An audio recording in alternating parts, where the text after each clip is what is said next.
The Nobel Peace Prize winner for this year is Venezuelan opposition leader María Corina Machado. As the leader of the democratic forces in Venezuela, María Corina Machado is one of the most extraordinary examples of civilian courage in Latin America in recent times. So you were listening to the chair of the Norwegian Nobel Committee announcing the news earlier this morning. Machado was recognized for her work to bring free elections back to Venezuela, an effort that has made her a target of Venezuelan President Nicolas Maduro. And while she has been forced into hiding, she remains in country to continue her work. So joining us this morning to dig into how the Nobel process actually works is Theo Zinu. He's a historian, journalist, and research fellow at the Henry Jackson Society. Welcome to your morning. Thank you.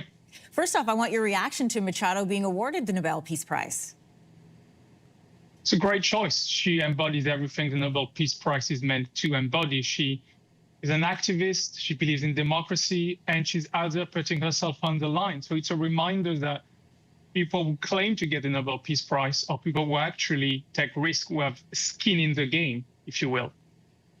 There was a lot of focus on the naming of the winner this year, in part because of the attention that was drawn to it by U.S. President Donald Trump, who we know has openly campaigned for this title, starting all the way back in January, and really ramping up recently as his peace plan has charged forward.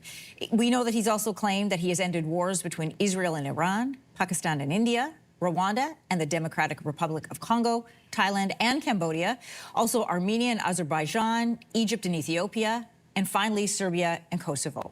And while he did not win this year, what are his chances for next year?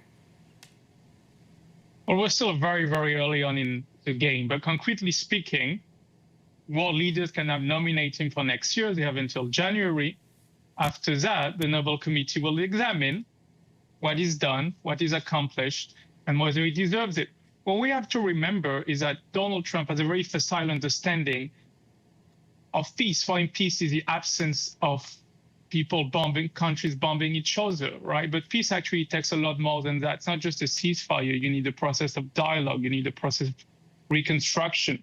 Whether any of the deals Trump says he's done or this current Gaza deal goes all the way through remains to be seen. So we need to give it a lot of time before we can even properly consider whether he deserves the Nobel Peace Prize next year.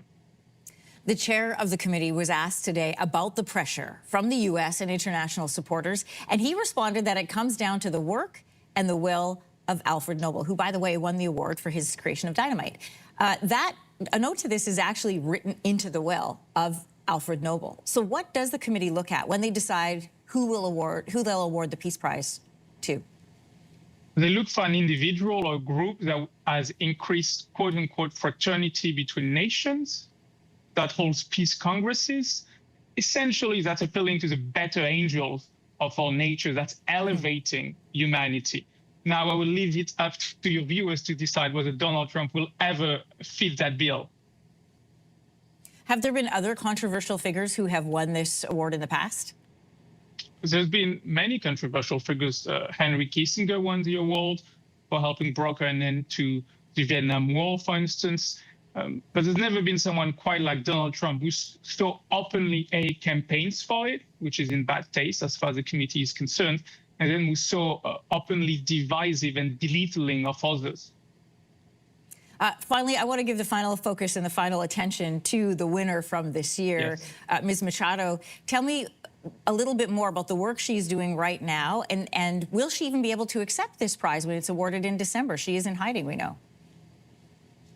So under Nicolas Maduro, Venezuela has become a full-on dictatorship. They had an election in 2024. Machado ran to be in the election. She was very popular. She got a lot of crowds to come to her. And she managed in a very divided country to bring democracy back on the table. But Maduro saw that, got scared, said, you can't run. So someone else had to run in her stead. That individual won the presidency. We know that now. Maduro stole the election and essentially has been oppressing his people ever since. Machado has had to go into hiding. It's probably unlikely that she'll be able to go all the way to Norway to get the prize, but it's for that very reason that she deserves it, because she's actually doing the hard work of peace right now. She's not just saying, hey, I'm amazing, give me the Peace Prize.